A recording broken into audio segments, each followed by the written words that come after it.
Hey guys, it's been a while, but I've got a Blu-ray update for you, as well as kind of a little mini review of the Jaws Blu-ray that just came out. So we'll get right into the Blu-ray update. The first few I'm going to show I got at the tail end of the Best Buy Upgrade and Save. 3 Blu-rays here. Got them for $5 each after trading in a DVD for the Upgrade and Save. Okay, so I got Copland on Blu-ray, $5. U571, which is a Blu-ray DVD combo.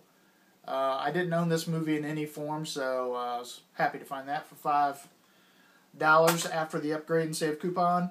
And then finally, the elusive mind-bending edition of Total Recall. I found the last copy at my Best Buy at the time, so I got that for $5. Very happy to have this. I haven't watched it yet, but I've heard the transfer is much better than the other Blu-ray, the first Blu-ray, which is one of the worst Blu-ray transfers that's ever been made. So good times. Okay, the next 4 titles are some Blu-rays that I got from the Warner Brothers shop online. I think it's wbshop.com or something like that. I found out they had a deal on some Blu-rays that included some digibooks. And they were $13 each, which for digibooks is pretty good. First one of those is King Kong on digibook. Happy to find that.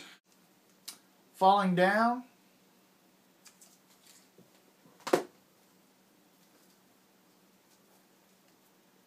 Mutiny on the Bounty. And then finally, I got Willy Wonka and the Chocolate Factory on digibook. I was really happy to find this because I haven't seen it below $30 online for quite a while. And to get this for $13, I was really happy. It's one of the few musicals that I actually like. So very happy to have this. I didn't own it in any form. I've got the Tim Burton Charlie and the Chocolate Factory on DVD. But I was happy to find that. Fun.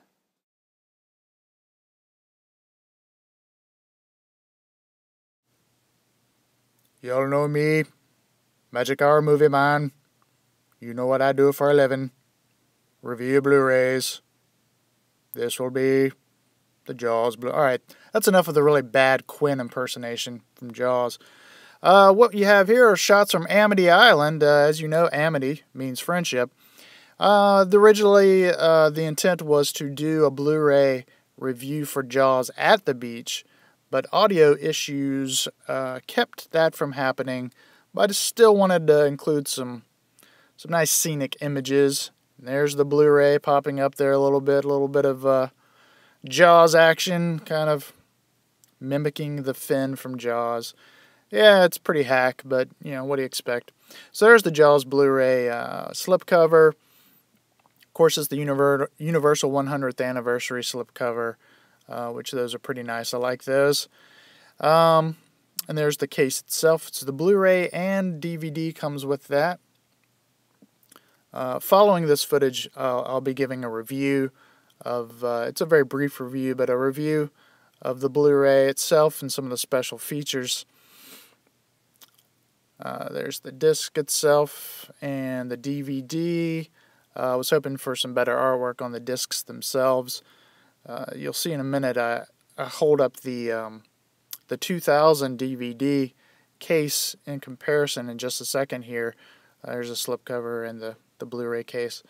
I didn't open it up, but the DVD from 2000 actually has pretty nice artwork on the disc itself, which is the poster art. So there's just a side-by-side comparison. Oh, I do open it up. There you go. So yeah, you're going to see the...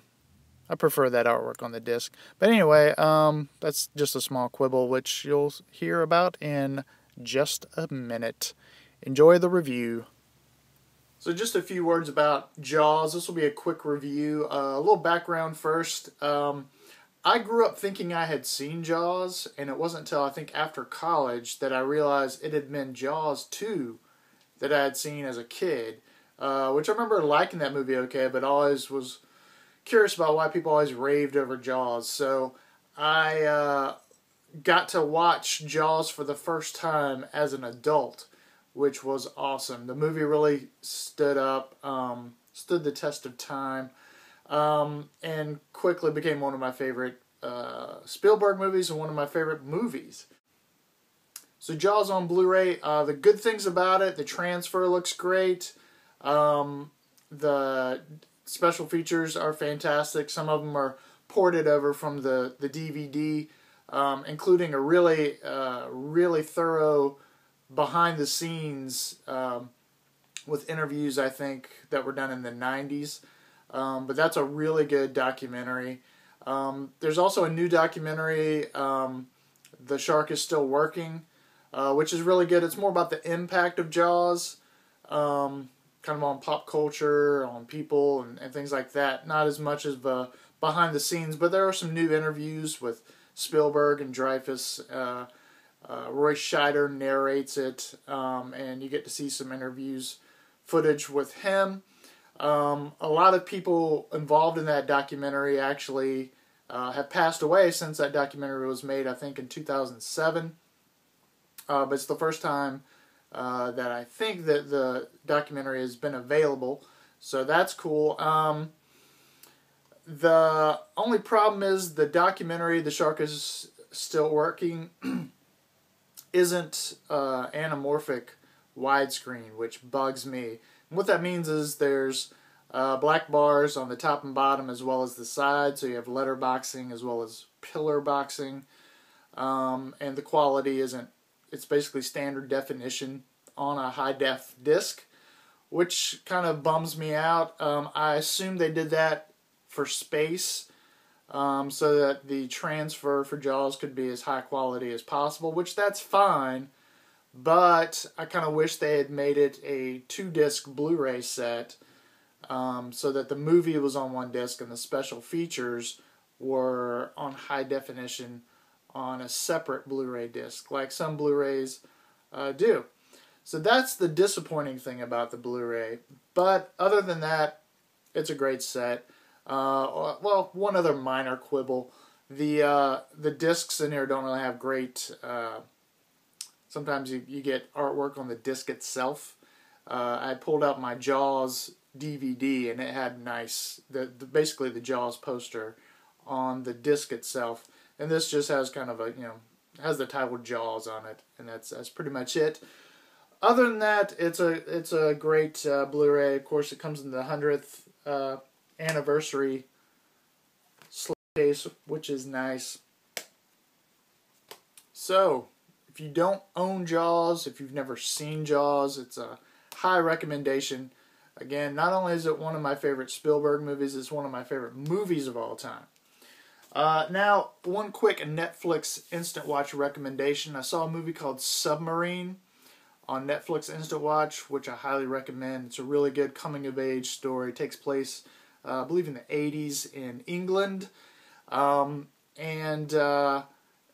It's very much in the vein of movies like Rushmore, where you've got this very creative, kind of smarter-than-his-own-good kid coming to terms with relationships and the world around him, things like that. It's a really good movie. For those of you who know him from the TV show The IT Crowd, or more recently in the movie Night Watch, I don't know how to pronounce his name, but it's Richard Ayoade or something like that, who's a comedian. He actually directed it, and I think he was involved in adapting the screenplay from the novel it was based on. But it's a really good movie, well directed. It's a fun watch. So that's kind of your thing, coming of age films. Highly recommended. Again, the movie is Submarine on Netflix Instant Watch. Thanks for watching.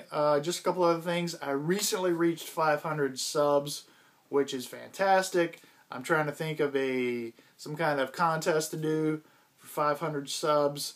So stay tuned for that. Sorry I haven't uploaded a video in a while. Things have been crazy with work and home life. I've had some vehicle problems, some house problems, and then work amped up at the same time. So I just haven't had time to make videos. So thanks for hanging in there. Big Fat Shirley says, hey. Hey. And we are going to wrap this up because I'm running out of things to say. Later.